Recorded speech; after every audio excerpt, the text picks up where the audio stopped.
All right, guys, we're here with Wednesday's warm-up. We've got 60 seconds on movement 1, 30 seconds on movement 2, 30 seconds on movement 3. That's a 2-minute round. Times 2 is? 4. Okay, so movement 1 for 60 seconds. We're gonna do a burpee, no push-up burpee, side shuffle. Oh, shoot, sorry. Blooper reel, let's do that again. So burpee side shuffle. The name of the game is quick feet. You're just gonna shuffle 2 side steps.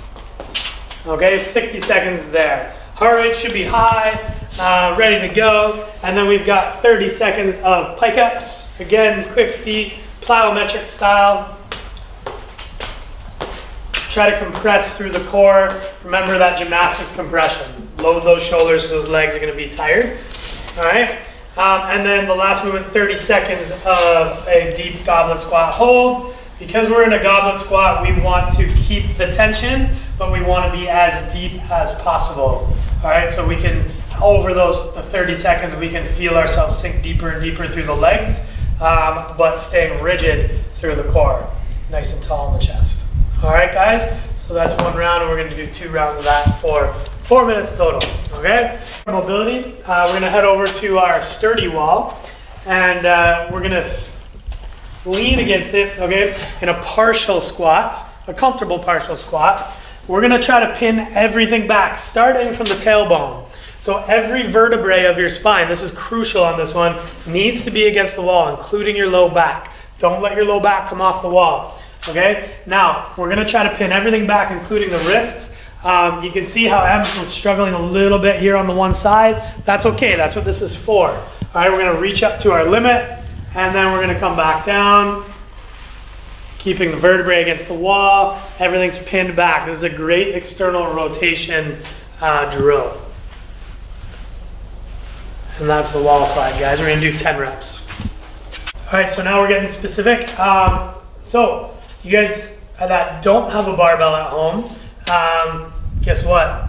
We are going to do overhead squats, okay? And you're gonna be able to do it, all right? We're just gonna do a weightless overhead squat, but first, we're gonna engage that upper back. So Monday, we did bent over trap 3 raises. Today, we're just gonna do straight up trap 3 raises. So we're gonna go 7 reps. Try to point your thumbs so that you have a target. Em's pointing her thumbs back behind her, and she's trying to recruit her lats and her scap to pull her hands and her arms back into that overhead squat position. When you hit 7, we're gonna do 3 nice and controlled overhead squats. Really focus on squeezing the scap as we come down to keep the bar overhead. Good, all right. See how Em's really trying to fight for that upper back tension, creating that tension through the entire piece of the squat. Okay, guys? Have fun with that one. Stay controlled, stay diligent, and try to feel your muscle engagement.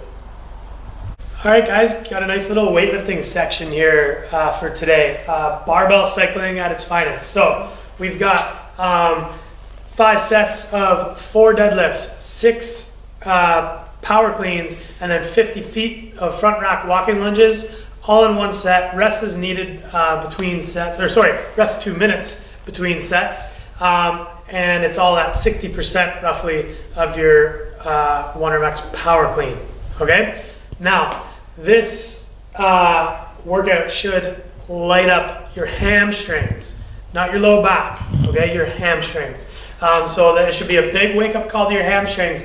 Now, we want to be thinking of some actionable cues for each lift in order to kind of use more of those hamstrings rather than your low back. So when we do the deadlift, what we're going to try to do 4 deadlifts here. We'll probably want to use a clean grip because we're going to go right into the cleans.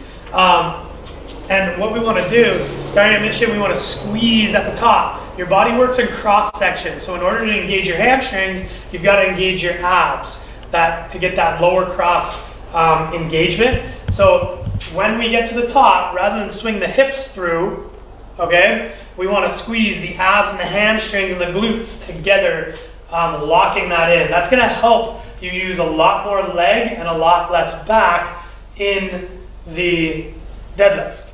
Okay? your hips, you're gonna notice, are gonna wanna stay higher. That's a good thing. It'll keep you engaging those hamstrings more, all right? Now, when we go into the power cleans, all right, so if we did our 4th deadlift, we go to our power clean, all right? We're gonna wanna focus on bringing our hips down a little bit lower, okay? Different position than the deadlift to engage those hamstrings. If we leave our hips up higher, that weight's gonna wanna pull us forward onto the toes, making it more quad dominant and low back dominant. Remember, cross section, okay? So keep the hips lower on the power clean in order to dig those hamstrings in and produce force through that hip extension, all right? Now, we're gonna be pretty fatigued at this point. We should be okay though, and we wanna make sure that we're staying behind our foot with our knee and our body stays behind our knee. So the foot leads, the knee follows, and then the body follows that. And it's got a nice upright body position there.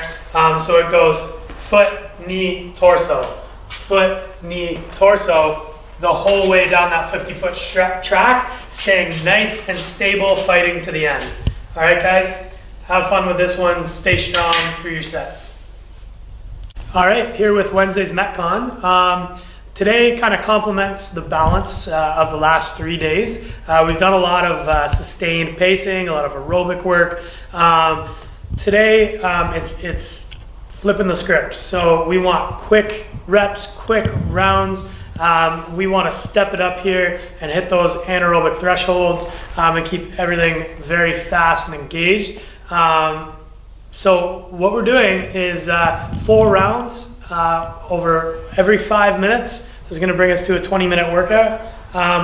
But we're looking for 2 rounds of 6 ring dips, 6 calories on the bike, and 6 handstand push-ups. This is fast. This is a lot of transition. So we want to be quick in transitions, quick in reps, and we want to kind of throw down, okay? So on the ring dip, I'm just going to do a supported ring dip here, just so we can demo and talk a little bit about it. I'm going to get her to pause in the bottom, okay? Find the bottom in your ring dip, okay? And what we want is at least, think about your squat. We get into the hole. We want to get into the hole of the ring dip the same way. So what we can do is we can actually use the ring, and as soon as we make contact, our bicep makes contact with the ring, that's at least the depth we want.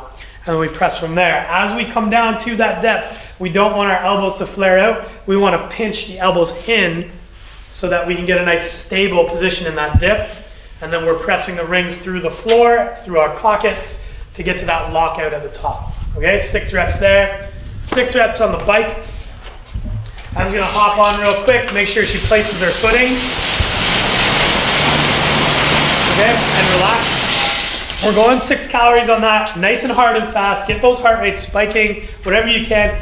What Em did to start that was she stood up for her first few.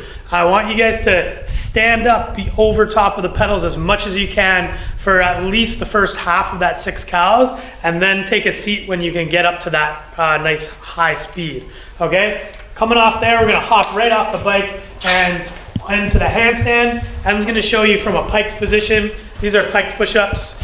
So she's gonna start and finish in that handstand push-up. This is not a shitty push-up. So she's not touching her nose. It's a handstand push-up. She's touching the top of her head, ahead of the fingertips, and getting back to that stacked position.